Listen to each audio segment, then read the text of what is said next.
হ্যাঁ, জামাতের লোকজন স্বাভাবিকভাবে শুনলে ক্ষুব্ধ হবেন যে এনসিপির আন্ডা বাচ্চারা জামাতের বিচার চায়।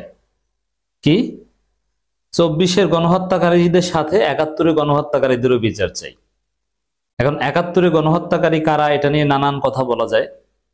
আপনি সেই identified 195 war criminals of Pakistan army, আপনি তাদেরকেও বলতে পারেন, কিন্তু না, যাদেরকে কোলাবরেটরস বলা হয়, দ্যাট মিনস এখানে সরাসরি জামাত ইসলামের কথা বলা হয়েছে যে জামাতের বিচার চায়, দল হিসেবে জামাতের বিচার চায়। আর জামাতের 71-এ সরাসরি রাজনীতির সাথে সম্পৃক্ত ছিল এরকম যদি কেউ থেকে থাকে তাদের বিচার চায়।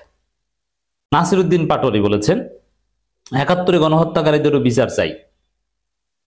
এটার অর্থ এটাই যে জামাত ইসলামের বিচার চাই এনসিপি। তো অনেকে মজা করে লিখছেন যে বাবার বিচার চায় ছেলে। এই নাসিরউদ্দিন পাটোয়ারিরা কিন্তু শিবির করতেন, এখন এই সাবেক শিবিরের ছেলেরা জামাতের বিচার চায়। বিষয়টা অদ্ভুত না? জামাতের লোকজন এতে ক্ষুব্ধ হবেন না, চিন্তার কিছু নাই। আসলে এই কথার মাধ্যমে এনসিপি বিএনপিকে আটকে দিয়েছে।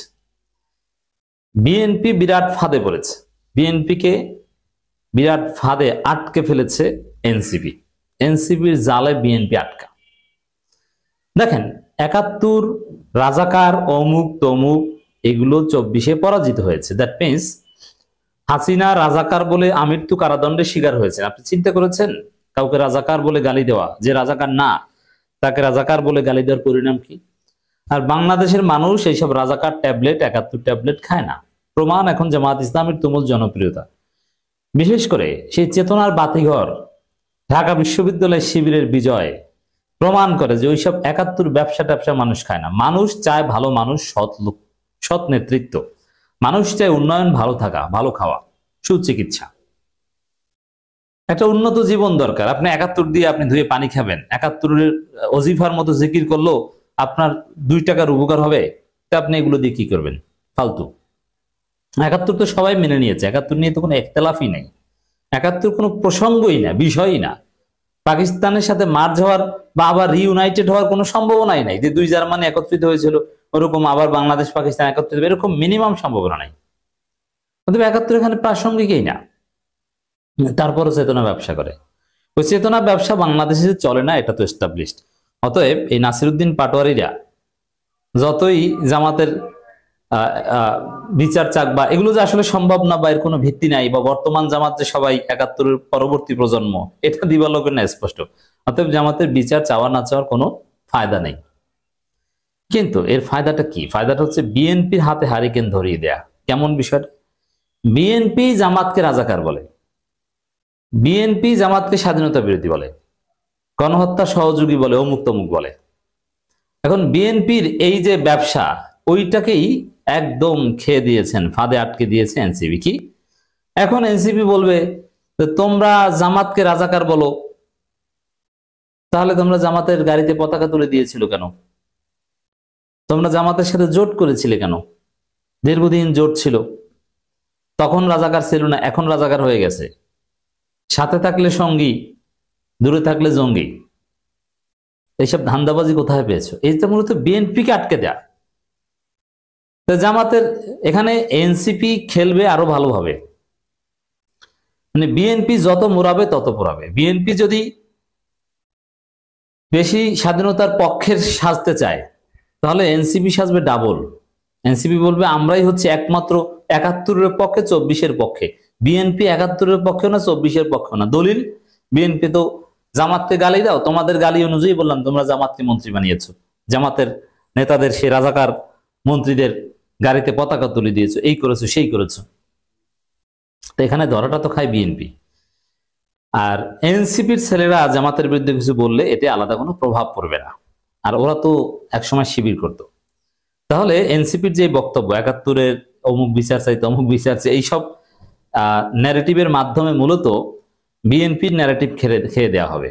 বিএনপিকে মানে 24-এর চেতনা এবং 71-এর চেতনা ব্যবসা যদি কেউ করতে পারে সেটা এনসিপি করবে, বিএনপি করতে পারবে না। বিএনপিকে জায়গা মতো খেয়ে দিবে। কেন জামাতের সাথে জোট করেছিল এই প্রশ্নে এনসিপির ছেলেরা অজিফার মতো গালি দিবে যে এগুলো কি আপনার ধান্দাবাজি কোথায় করতেছেন, পেয়েছেন কোথায়? সারা বছর একসাথে থেকে সে যুদ্ধাপরাধীদের পক্ষে, রাজাকারদের পক্ষে স্টেটমেন্ট দিয়ে, তাদেরকে দেশপ্রেমিক সার্টিফিকেট দিয়ে এখন আসছেন মুক্তিযোদ্ধা শাস্তে? এটা চলবে না। এটা কিসের মতো? ওই যে স্কুল জীবনের প্রেম, 20 বছর পর দেখা যে এখন বিয়ে করতে চাই, তখন মেয়ে বলে এতদিন পরে সে কথা বললে হবে, এখন আমার স্বামী আছে, সংসার আছে, ছোট্ট একটা বাচ্চা আছে। ওরকম বিএনপি সংসার করে ফেলেছে, বিয়ে করে ফেলেছে, বাচ্চাও আছে, সরকার গঠন করেছে, আর এখন এসে যদি বলে যে জামাত রাজাকার, এটা পাগলের প্রলাপ। বিএনপি এটা ছাগলামি মার্কা রাজনীতি, স্টুপিড মার্কা রাজনীতি। অ্যাটলিস্ট আওয়ামী লীগের কেউ যদি জামাতকে রাজাকার, স্বাধীনতা বিরোধী গালি দেয়, এটার একটা ভিত্তি আছে, এটা তাদের লেজিটিমেসি আছে, এটা তাদের অধিকার আছে বলতে পারে, বা এই রাজনীতি করার মতো একটা গ্রাউন্ড তাদের আছে। আর বিএনপির যদি কেউ জামাতকে রাজাকার বলে, ছাগলের ঘরে ছাগল, বলদের ঘরে বলদ, স্টুপিডের ঘরে স্টুপিড। বুঝতে পারছেন? কেন সারা জীবন চলছে এদের সাথে। বিএনপির প্রতিষ্ঠাতা হচ্ছে রাজাকার শাহ আজিজ। বিএনপি একটা রাজাকারীয় দল, শীর্ষ নেতারা অধিকাংশ রাজাকার ছিল। বিএনপির দর্শনই ছিল এটা যে রাজাকার মুক্তিযোদ্ধারা মিলেমিশে একটা দল করব, তার নাম হবে বিএনপি। যেমন জিয়াউর রহমান মুক্তিযোদ্ধা, আবার শাহ আজিজ, সালাউদ্দিন কাদের চৌধুরীরা রাজাকার। এইটাই ছিল বিএনপি রাজনীতি। রাজাকার ছেলেদের টেনে টেনে নেতা বানিয়েছে বিএনপি। যেমন রাজাকার পুত্র মির্জা ফখরুল, রাজাকার পুত্র আমির খসরু মাহমুদ চৌধুরী, আবার রাজাকার পুত্রদের নমিনেশন দিয়েছে সালাউদ্দিন কাদের চৌধুরীর ছেলেকে। দর্শক, এনসিপির যে এই ৭১ প্রশ্ন তুলে আনা, এটা মূলত বিএনপিকে ফাঁদে ফেলবে। কারণ ২৪-৭১ দুইটারই চেতনা ব্যবসা করবে এনসিপি। বিএনপি কোনো ভাগই পাবে না। বিএনপি এতিম, খয়রাতি, ভিক্ষুক, কোথাও কোনো ভাগ পাবে না। এদের কোনো স্থানই হবে না বাংলাদেশে। আওয়ামী লীগের মতো রাজনীতি এনসিপি ভবিষ্যতে করতে পারে। আওয়ামী লীগের মতো আমি ফেসিস্ট হয়ে এটা বলছি না, মানে আওয়ামী লীগের মতো বিভিন্ন চেতনা ব্যবসার রাজনীতি। কিন্তু এটা কতটুকু সফল হবে, দ্যাটস ডিফারেন্ট কোয়েশ্চেন। কিন্তু বিএনপি ব্যবসাই করতে পারবে না, দোকান খুলেই বসতে পারবে না। খুলে বসলেই ওর দোকান বন্ধ হয়ে যাবে।